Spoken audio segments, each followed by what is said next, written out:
আপনাকে মাকামে মাহমুদ নামক একটা জায়গা দান করব, যেটা কিয়ামতের ময়দানে সর্বোচ্চ স্থান। আমার নবীকে সেই জায়গায় মাকামে মাহমুদের চেয়ারটুকু দিবে। আমার নবীজি ওই জায়গার মধ্যে গিয়া নবীজি চেয়ারের মধ্যে বসবে না। উম্মতের জন্য কেমন মায়া, উম্মতের জন্য কেমন বন্ধু নবীজি। নবীজি এইভাবে ডাইন হাতরা মাকামে মাহমুদের মধ্যে হাতটা রাখবে, এইভাবে রাইখা বলবে, আল্লাহ আমি আমার জায়গাটা আমি বুঝা পাইছি।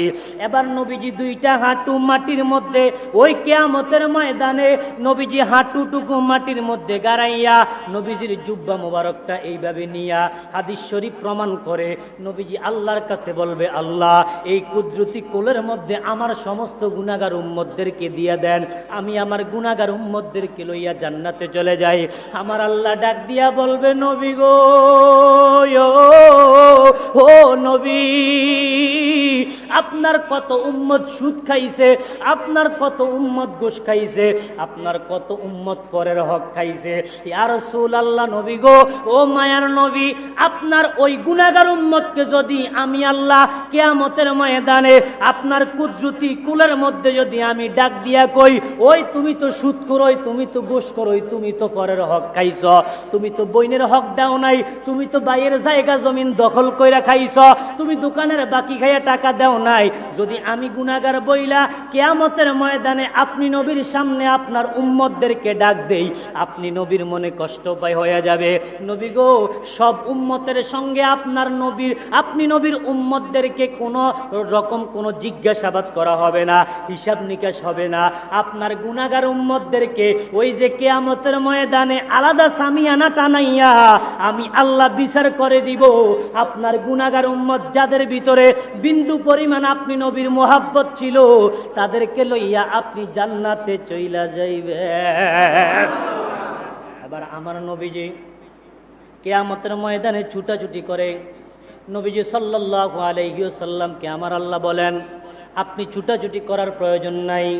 নবীজি ওই মুহূর্তে যখন জাহান্নামের গেটের মধ্য থেকে আসতেছে মিজানের পাল্লার দিকে আসবে, যখন ওই মুহূর্তে দেখবে দুইজন মানুষকে, একজন ফেরেশতা দুইটা লোককে জাহান্নামের দিকে নিয়ে যাচ্ছে। কোন বর্ণনায় একজন লোককে জাহান্নামের দিকে নিয়ে যাচ্ছে। আমার নবীজি আবার ডাক দিবে, ফেরেশতা এটা কোন নবীর উম্মত?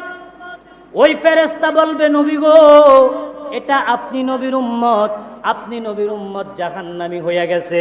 আমার নবী চোখের পানি চাইরা কয়, উম্মত কেন তুমি আজকে জাহান্নামের মধ্যে যাইবা?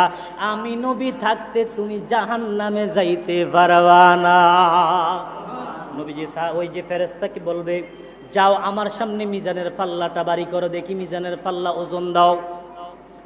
সাহাবীকিরি ওই জায়গার মধ্যে যখন উম্মতকে নিয়ে যখন ফেরেশতা মিজানের পাল্লার মধ্যে আমলনামা দিবে, দেখবে আমলনামা কম, জাহান্নামী হইয়া গেছে। আমার নবীজি পকেট মোবারক থেকে একটা কাগজের টুকরা বের কইরা মিজানের পাল্লার মধ্যে যখন দিবে, তার আমলের পাল্লা বাড়ি হইয়া যাইবে। সাহাবী ডাক দিয়া বলবে, ওই ফেরেশতা ডাক দিয়া বলবে, ইয়া রাসূলুল্লাহ, নবী গো, ও গো মায়ার নবী, আপনার কাছে জানতে চাই এটা কিসের কাগজ? ফেরেশতা যখন এই কথা বলবে, নবীজি বলবে, দুনিয়ার জমিনের কসামি ওই যে মসজিদের মধ্যে আমার উম্মত প্রত্যেকটা জুমার নামাজের পরে আমি নবীর উপরে দুরূদ সালাম পড়ছে, এই দুরূদ সালাম আমি নবীজি মদিনার থেকে দেখছি। যদি আশেক হইতে পারে আমি নবী ওই মিলাদে উপস্থিত হইয়া তার মিলাদটা আমি তার নামটা লেখা রাখছি। আজকে দেখতেছি আমার উম্মত জাহান্নামে যাচ্ছে, শুধু মিলাদের কারণে, দুরূদ শরীফ পড়ার কারণে আমার উম্মত আজকে জাহান্নাম থেকে মুক্তি পাইয়া জান্নাতি হইয়া গেছে। আল্লাহর রাসূল বলে, আসল আল মুসলিমু মান সালিমাল মুসলিমুনা মিন লিসানিহি ওয়া ইয়াদিহি, যেই মুসলমানের হাত এবং মুখ থেকে অন্য মুসলমান নিরাপদ থাকে সেই হইল প্রকৃত মুসলমান। এখন আমরা আমাদেরকে জিজ্ঞাসাবাদ করব, বাজান আমার গভীর মনোযোগ, আমার যুবক ভাইয়েরা আছেন এখানে, আমার বৃদ্ধ বাবারা আছেন, প্রত্যেককে আমি আজকে এখানে একটা মেহমান হিসেবে একটা কথা বলে যাই। আমরা দুনিয়ার জমিনে মুসলমান দাবি করি, কিন্তু আমাদের ভিতরে মুসলমানিত্ব নাই। অন্য বিপদে পড়লে আমরা উদ্ধার করতে চাই না, অন্যথায় অন্য দোষ করলে আমরা আঙ্গুল দিয়ে দেখাইয়া দেই ওই লোকটা দোষ করছে। জোরে বলেন ঠিক কি না? আমরা বলি কি যে অমুকে দোষ করছে, কিন্তু আমরা একটু তাকান, গভীর মনোযোগ, যে আমরা বলি যে অমুকে অন্যায় করছে। যদি আমার গ্রামের কোনো সন্তান যদি কোনো অন্যায় করতে পারে, কারণ যুবক হোক বৃদ্ধ হোক মানুষ মাত্রই তো ভুল, ঠিক না? তো আমরা কি করি? আমরা আঙ্গুল দিয়ে দেখাই দিই ওই লোকটা অপরাধ করছে। কিন্তু আপনি আপনার আঙ্গুলের দিকে তাকান তো, আপনার হাতের আঙ্গুল 5টা, একটা আঙ্গুল দিয়ে আপনি দেখাচ্ছেন ওই লোকটা অন্যায় করছে। এই 3টা আঙ্গুল কিন্তু আপনাকে ইশারা দিচ্ছে অন্যায়টা আপনি 3টা করেছেন। 3 আঙ্গুল কাকে দেখাচ্ছে? নিজেকে দেখাচ্ছে। এই জন্য নিজেকে পরিশুদ্ধ করতে হবে, অন্যকে নয়। আজকে আমরা জুমার নামাজ পড়তেছি কুমিল্লাতে, প্রায় মসজিদে আজকে জুমার নামাজও হচ্ছে না, কেউ মসজিদে যেতে পারে না। আমরাও তো মুসলমান, রসুল বলছে যে মুসলমান হচ্ছে কেমন, যে সারা পৃথিবীর মুসলমানের দেহটা, একজনের দেহ যেমন পায়ের মধ্যে আঘাত লাগলে পুরো শরীর ব্যথা হয়ে যায়, কোনো মুসলমান কোথাও যদি বিপদে পড়ে মনে করবা তোমার শরীর অসুস্থ হয়েছে।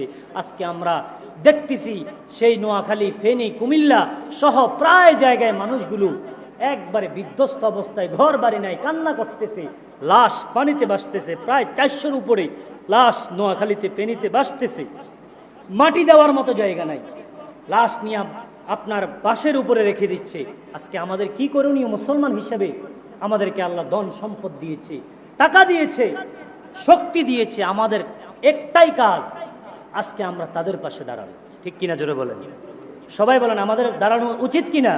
আজকে আমাদের এই এলাকার কসামি এলাকা থেকে অনেক যুবকরা, অনেক আমার বাবারা সবাই মিলে যে তাদের আর্থিক দিয়ে, তাদের টাকা পয়সা দিয়ে তারা আজকে ত্রাণ নিয়ে সেখানে যাবে। এটা আমাদের কি গর্বের বিষয় না?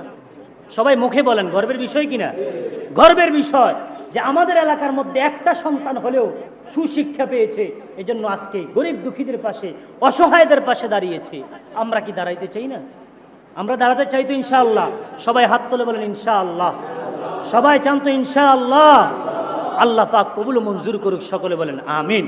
আমি আপনাদেরকে বিরক্ত করব না, শুধু এতটুকু বলবো, সকলেই সকলের অন্তরকে, ব্রেনকে, এই নিজের দিলটা মাথার মধ্যে একটু দিয়ে দেখেন, যেই জায়গায় আজকে ছোট্ট বাচ্চাগুলো বাঁচতেছে, ওখানে যদি আপনার বাগিনা, ওখানে যদি আপনার ছেলে, ওখানে যদি আপনার মেয়ে, কোনো আত্মীয় স্বজন যদি থাকতো, আপনি কি করতেন? যদি আপনার এটা অন্তরের মধ্যে মায়া লাগে, আমি আপনাদের কাছে চাইবো না 100 দেন, চাইবো না 500 দেন, চাইবো না 1000 দেন, আপনার এলাকার ছেলেরা যেহেতু যাবে।